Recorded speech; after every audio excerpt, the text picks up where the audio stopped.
Hello students, आज हम लोग एनसीईआरटी साइंस क्लास 6 के अध्याय 2 का अभ्यास के सभी प्रश्नों का उत्तर देखेंगे और इस चैप्टर का नाम है भोजन के घटक। तो स्टूडेंट्स, वीडियो शुरू करने से पहले अगर आपने हमारे यूट्यूब चैनल को अभी तक सब्सक्राइब नहीं किए हैं तो इस वीडियो के नीचे रेड कलर का सब्सक्राइब बटन है, उसे प्रेस करके चैनल को सब्सक्राइब कीजिए। साथ ही साथ नोटिफिकेशन बेल को प्रेस कीजिए ताकि आपको हमारी हर नई वीडियो की लेटेस्ट अपडेट मिलती रहे। तो चलिए वीडियो शुरू करते हैं। प्रश्न संख्या 1 में है, हमारे भोजन के मुख्य पोषक तत्वों के नाम लिखिए। तो इसका उत्तर लिखना है, हमारे भोजन के मुख्य पोषक तत्वों के नाम कार्बोहाइड्रेट, प्रोटीन, वसा, विटामिन तथा खनिज लवण है। इसके अलावा हमारे भोजन में आहारी रेशे तथा जल भी शामिल है जिनकी हमारे शरीर को आवश्यकता है। तो हमारे भोजन में कार्बोहाइड्रेट का क्या काम है? न कार्बोहाइड्रेट तथा वसा हमारे शरीर को मुख्य रूप से ऊर्जा प्रदान करते हैं। फिर प्रोटीन तथा खनिज लवण का क्या कार्य है? न प्रोटीन तथा खनिज लवण की आवश्यकता हमारे शरीर की वृद्धि तथा अनुरक्षण के लिए होती है। और विटामिन का हमारे शरीर में क्या कार्य है? न विटामिन हमारे शरीर को रोगों से रक्षा करने में सहायता करते हैं। इसके अलावा हमारे शरीर को जल तथा आहारी रेशे की भी आवश्यकता होती है। इसलिए हमारे भोजन के मुख्य पोषक तत्व है कार्बोहाइड्रेट, प्रोटीन, वसा, विटामिन तथा खनिज लवण। इसके अलावा हमारे भोजन में आहारी रेशे तथा जल भी शामिल है, क्योंकि हमारे शरीर को आहारी रेशे और जल की भी आवश्यकता होती है। अब हम अगला प्रश्न देखते हैं। प्रश्न संख्या 2 में है, निम्नलिखित के नाम लिखिए। और क में है पोषक जो मुख्य रूप से हमारे शरीर को ऊर्जा देते हैं। तो हमने आप लोगों से अभी कहा कि कार्बोहाइड्रेट तथा वसा हमारे शरीर को मुख्य रूप से ऊर्जा प्रदान करते हैं, इसलिए इसका उत्तर होगा कार्बोहाइड्रेट तथा वसा। अगला प्रश्न है, पोषक जो हमारे शरीर की वृद्धि और अनुरक्षण के लिए आवश्यक हैं। तो प्रोटीन तथा खनिज लवण की आवश्यकता हमारे शरीर की वृद्धि तथा अनुरक्षण के लिए होती है, इसलिए इसका उत्तर होगा प्रोटीन तथा खनिज लवण। अगला प्रश्न है, वह विटामिन जो हमारी अच्छी दृष्टि के लिए आवश्यक है। तो विटामिन ए हमारी अच्छी दृष्टि के लिए आवश्यक है, इसलिए इसका उत्तर होगा विटामिन ए। अगला प्रश्न है, वह खनिज जो अस्थियों के लिए आवश्यक है। तो कैल्शियम अस्थियों के लिए आवश्यक है, इसलिए इसका उत्तर होगा कैल्शियम। अब हम अगला प्रश्न देखते हैं। प्रश्न संख्या 3 में कहा गया है, तो ऐसे खाद्य पदार्थों के नाम लिखिए जिनमें निम्न पोषक प्रचुर मात्रा में उपलब्ध होते हैं। क में है वसा, यानी आपको 2 ऐसे खाद्य पदार्थों के नाम लिखना है जिसमें वसा प्रचुर मात्रा में उपलब्ध होते हैं। फिर ख में है मंड, इसमें भी आपको 2 ऐसे खाद्य पदार्थों के नाम लिखना है जिनमें मंड प्रचुर मात्रा में उपलब्ध होते हैं।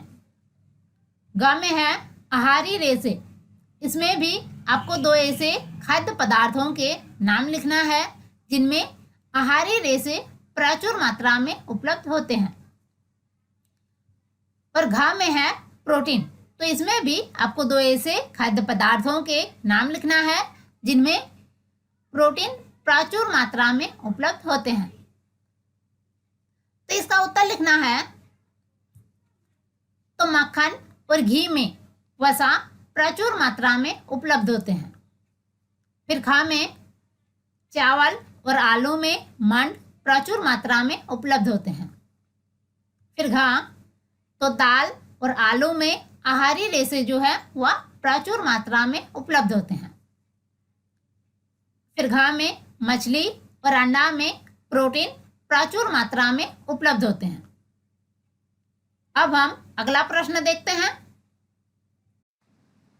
प्रश्न संख्या 4 में कहा गया है, इनमें सही कथन को अंकित कीजिए।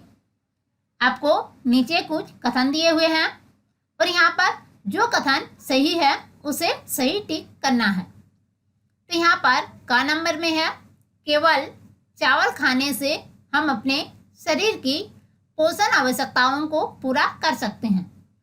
तो ये कथन जो है ये गलत है, क्योंकि चावल से हम सिर्फ कार्बोहाइड्रेट की आवश्यकता को पूरा कर सकते हैं, जबकि हमारे शरीर को सभी पोषक तत्वों जैसे कार्बोहाइड्रेट, वसा, विटामिन, प्रोटीन, खनिज लवण, इन सभी तत्वों की आवश्यकता होती है।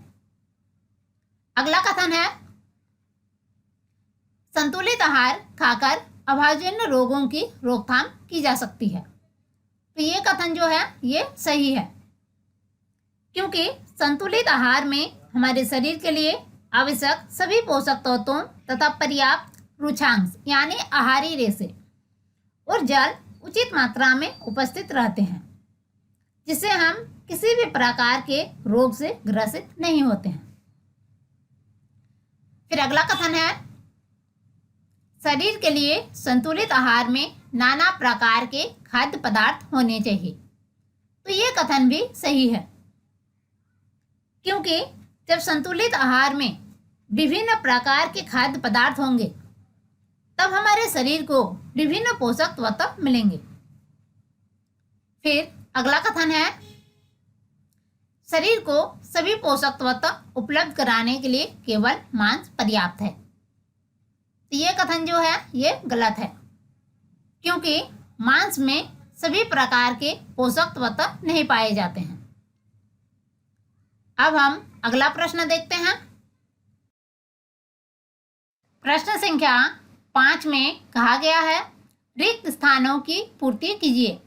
यानी नीचे आपके कुछ सेंटेंस दिए हुए हैं और इन सेंटेंस के बीच में रिक्त स्थान दिया हुआ है, तो आपको रिक्त स्थानों की पूर्ति करना है।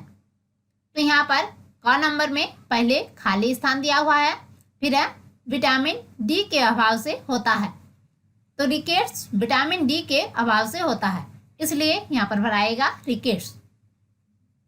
फिर ख में है, ख में पहले खाली स्थान दिया हुआ है, फिर है की कमी से बेरी नामक रोग होता है। तो विटामिन B1 की कमी से बेरी नामक रोग होता है, इसलिए यहाँ पर भराएगा विटामिन B1।